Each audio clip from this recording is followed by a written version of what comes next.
Welcome to your Blackstone G02 machine. We'd first like to identify some parts of the machine. The on and off switch is located in the right back corner. You'll notice that it has a secure tabletop surrounding the head. The grinding wheel is located at the top of the head, could be a variety of different colors. It's covered and protected by a wheel guard. To the left, you'll notice the spinner system. This holds the spinner, both the radius of hollow and the flat bottom V. Attached to the spinner system, you'll notice an exhaust deflection shield, which can be pushed in and out as the grinding wheel is used up. At the back of the machine, you'll notice the exhaust coming out of the wheel guard. It's attached to the back of the machine. To remove the wheel guard, you just unscrew the thumb screws located on the left and right. This thumb screw is also used to change the position of the shield.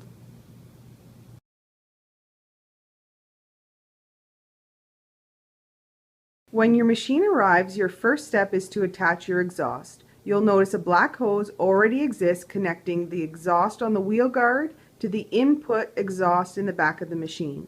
Your next step is to take your exhaust, for example your shop vac, attach the hose to the output exhaust.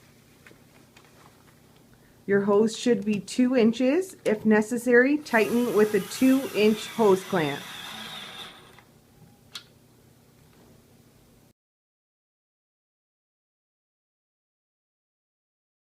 Changing your grinding wheel. The first step in changing your grinding wheel is to remove the protective shield. Unscrew the 2 thumb screws located on the left and right side of the shield. Your wheel is locked in place with a wheel nut. The wheel nut can be removed using the wheel wrench. The wheel nut is left hand threaded, so you must turn it clockwise to remove it.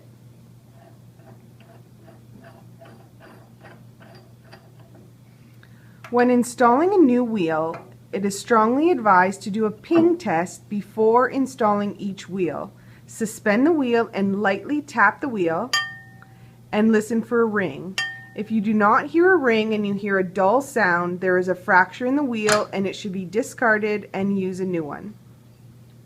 Place the wheel with the Blackstone label facing up and secure into place. You want to make sure it's as snug down as possible. Using the wheel nut, which is left hand threaded, you turn counterclockwise to secure. Please make sure the relief side of the wheel nut is facing down. Use the wheel nut to secure the wheel. Be sure not to over tighten. Replace the shield, retighten with the thumb screws, and you're ready to sharpen.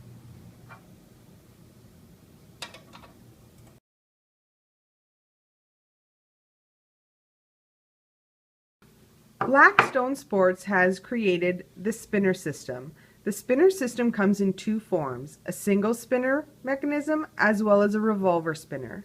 Today we'll talk to you about the revolver spinner. The revolver spinner has the capability of holding 4 unique shapes. First, we'd like to open up the access panel.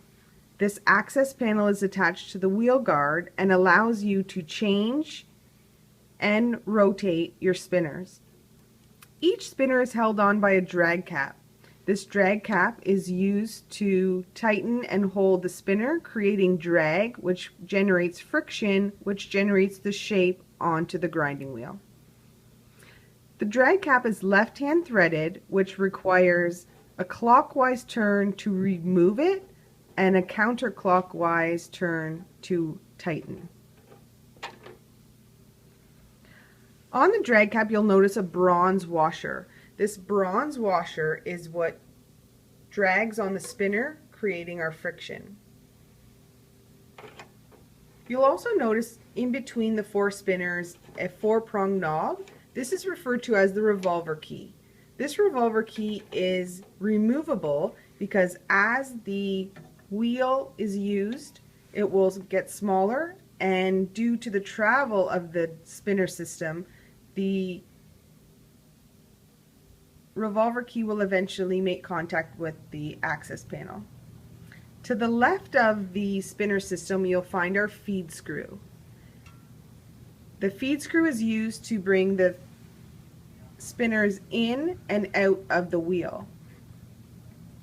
You turn the feed screw towards the back of the machine counterclockwise to move the spinner in, and towards the front of the table clockwise to pull the spinner away.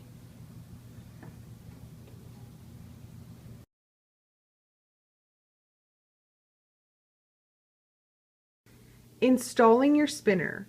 The revolver has the capability of holding 4 unique spinners. The first step is to remove your drag cap. Turn your drag cap clockwise to remove it, as it is left-hand threaded. Take your selected spinner and make sure that the identification is facing up, and snugly seat your spinner until the bottom of the post. Take your drag cap and reinstall, turning it counterclockwise to tighten. You want to tighten until it's all the way to the bottom, making sure that the spinner no longer has any play. Now, to rotate your revolver, there's a locking lever.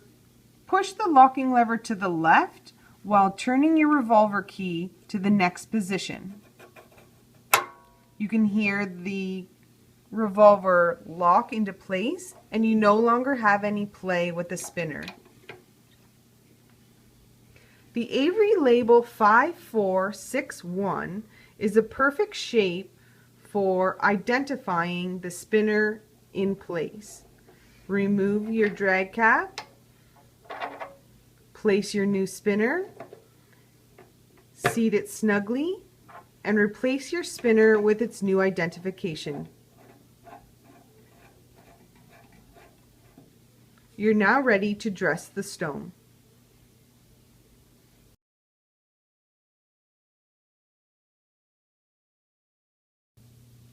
Dressing the stone. To move the spinner system, use the feed screw located on the left side of the spinner system. This feed screw feeds the spinner tray towards the wheel. Turn the feed screw knob towards the back of the machine counterclockwise to move the spinner in towards the wheel. Turn the spinner knob, feed screw knob, towards the front of the machine clockwise to move the spinner away from the wheel.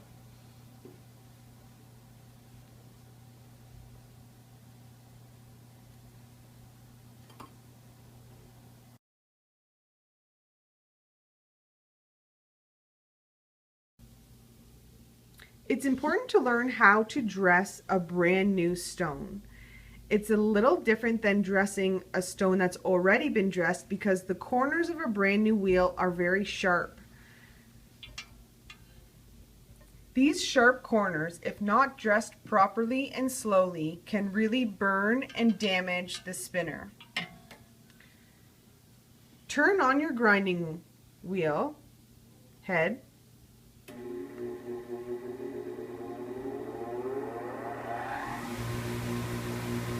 And very slowly and carefully turn the feed screw knob towards the back of the machine and slowly dress the stone.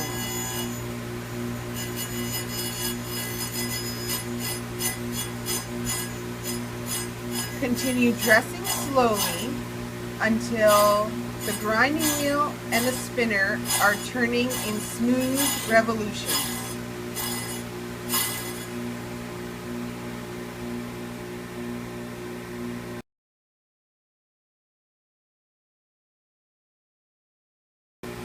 Another use of the spinner system, in addition to a brand new wheel, is changing the shape on the wheel. Currently, we've dressed the stone with one shape, and we need to dress it with an alternative shape. Turn the feed screw knob towards the back of the machine to dress it, and turn the machine towards the front of the machine to turn the spinner away from the grinding wheel. With enough space to rotate it, press the locking lever to the left and rotate your revolver key to the required shape. Once locked in place, the spinner is secure, and you can now turn the feed screw knob towards the grinding wheel. You're changing the shape, so similar to a brand new wheel, you want to slowly dress the stone until smooth revolutions are complete and your new shape is dressed on the stone. To redress the same shape, only a slight touch on the grinding wheel is required. Kiss the grinding wheel with the spinner and your wheel is dressed.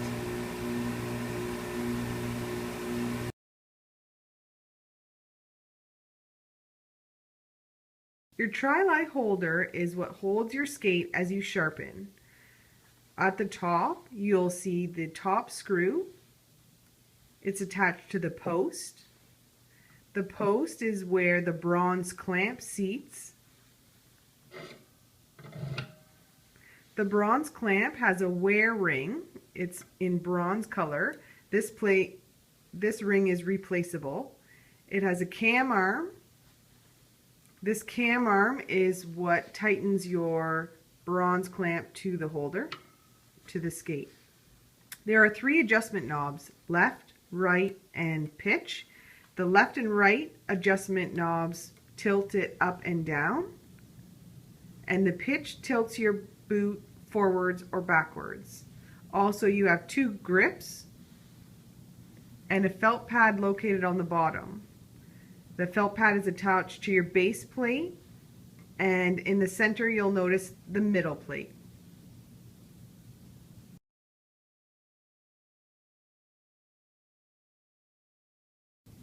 When you've run out of options with your tri-lie holder and you can't seem to get equal edges, chances are your holder has become out of sync and it's no longer parallel.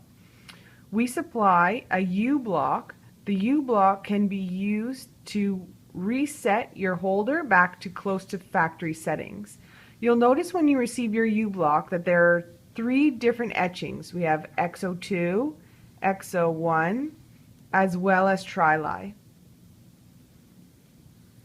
This tri-lie is what we'll use for our machine, with the tri-lie arrows in between the base plate and the middle plate.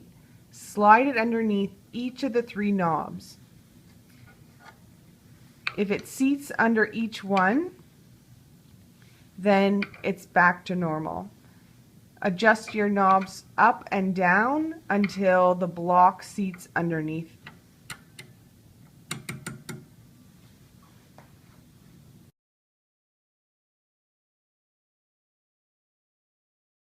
Placing the skate in the holder. The first step is to remove the bronze clamp.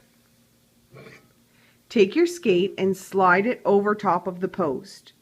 Now it doesn't matter if the heel or toe is to the left or right, the blade will be sharpened the same. The preference is up to the user and his or her preference is suitable.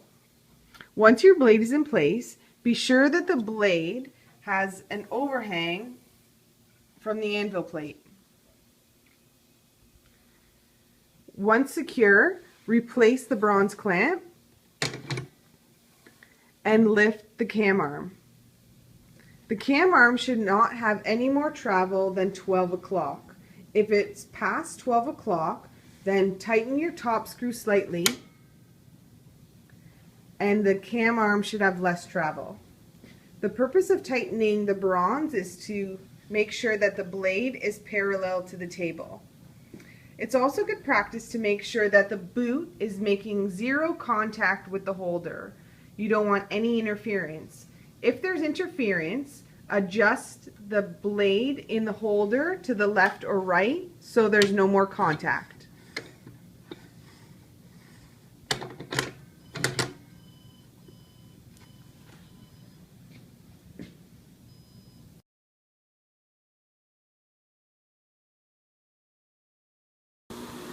Now that your skate is secure in the holder, it's time to sharpen skates.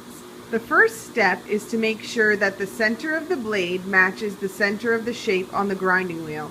In order to do this, a witness mark is performed. Now, to help you visually see the witness mark, we're going to color the bottom of the blade with a black marker. This black marker helps in training so that you can really see where the black marker shows the witness mark, as well as it will also help you learn how many passes it takes to see when your blade is sharpened. The black marker will no longer be present once your blade is sharp. So the first step is to slightly dress the stone.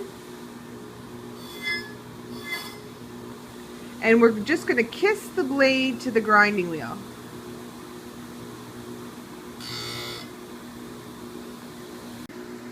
So now that we have the witness marks, you can see where the wheel is touching the blade.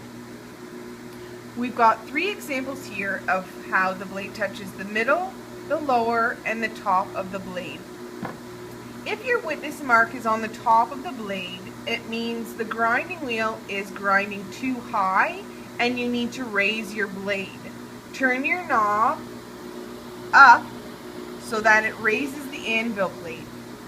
If your witness mark is low, it means the grinding wheel is too low and you need to lower the blade. Turn your knob down to lower the anvil plate so that the blade is more centered to the grinding wheel. Once your adjustments are complete, you're ready to sharpen.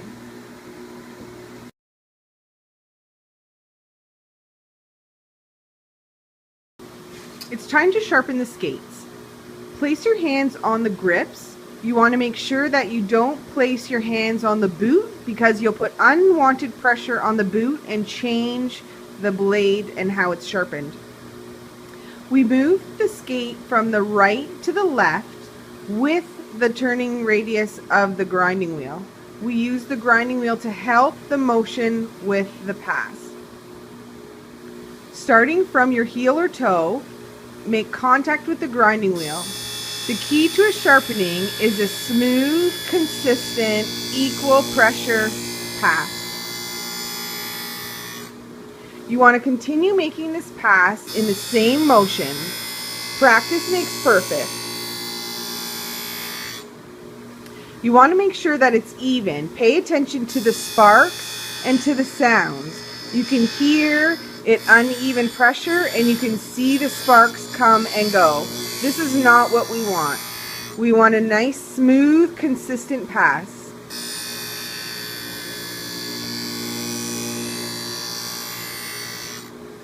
Continue making passes until you can see the sparks start to dance over top of the blade. When you see the sparks coming over, that means it's rolling over the keen edges.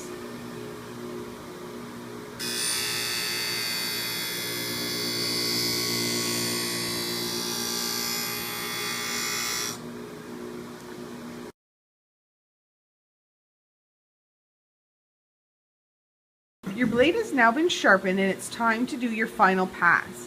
The final pass is to polish the blade. Slightly dress the wheel so you have a fresh grinding stone ready. Take your fine shine and apply it to the bottom of the blade. This fine shine is oil that will keep the blade cool so that while you do your final pass, the blade will not burn. Take a smooth, slow, lighter pressure pass across the grinding stone.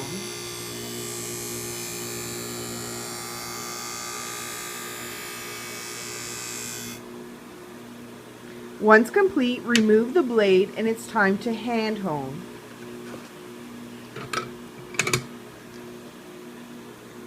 Taking your hand hone, you want to make sure you keep it very flat on the blade. Be sure not to roll the hand hone on the side. The purpose of the hand hone is to remove any burrs along the edge. Do it for both sides of the skate, maintaining parallel to the blade. Once your hand hone is done, wipe your blade and check for the evenness. Blackstone has 2 evenness gauges. The Blackstone butterfly gauge is what we'll use first. Using the thumb screw, tighten the casting on the blade, and using the magnetic measuring tee, Line it up to see if it's equal. If it's out, whether it's high or low, you'll make adjustments to your holder. Check the heel and the toe to be sure that both edges are equal.